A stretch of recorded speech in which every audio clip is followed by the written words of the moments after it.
So welcome to everyone. My name is Georgina Fazekas and I'm from the Research Center for Fisheries and Aquaculture from Hungary. I bring a topical issue nowadays. We apply the new and environmental enrichment technique in farmed rainbow trout.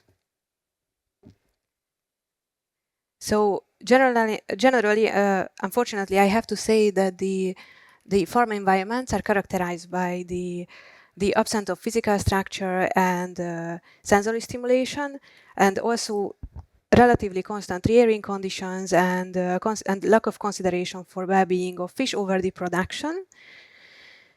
But the environmental enrichment considered one strategy to improve fish welfare and naturalize the behavior of reared fish. Several studies show the beneficial effects of physical structures. For example, they can rear better growth rates, higher survival rates, and reduced size differences, and reduced aggressive behaviors and abnormal behaviors in tanks where the fish was reared in environmental enriched conditions. But unfortunately, there are several serious drawbacks which makes the use of environmental enrichment unattractive. For example, it could be potentially abrasive to fish if it's poorly designed, or elongate the time of harvesting, and it can serve as a bacterial reservoir. So at this point, we need a safe and easily applicable solution. So in our experiment, we used the air bubbles as environmental enrichment, and you can see these figures in the right side, sorry.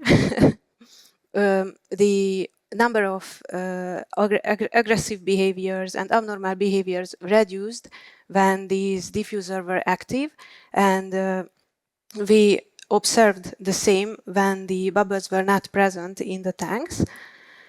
And after 3 behavioral tests, we experienced improved cognitive ability and better stress coping in fish which was reared in bubble conditions. However, we didn't find differences in zootechnical parameters and cortisol levels, but these combined results should suggest the improved welfare in the bubble fish.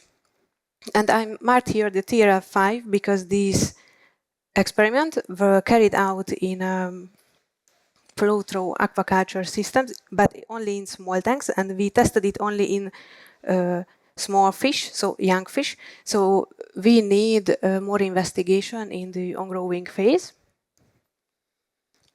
And I can recommend to use this new technique to trout farmers and researchers from different research fields.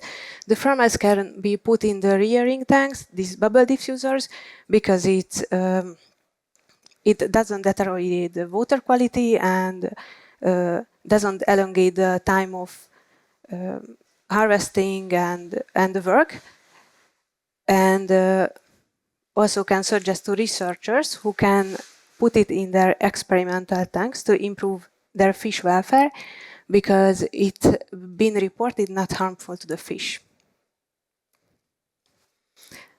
And finally, compared to common physical structures, it's not a real physical structure, so it's safe and guarantees easy technical maintenance. And unfortunately, in trout production, the injuries are often caused by aggressiveness due to the monotony in the rearing tanks, which was reduced in our rearing tanks. And I can say that we can save money on disease-related costs.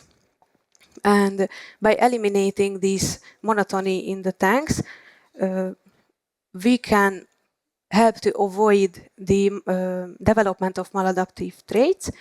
And by implementing these new practices, we can improve the welfare of our fish.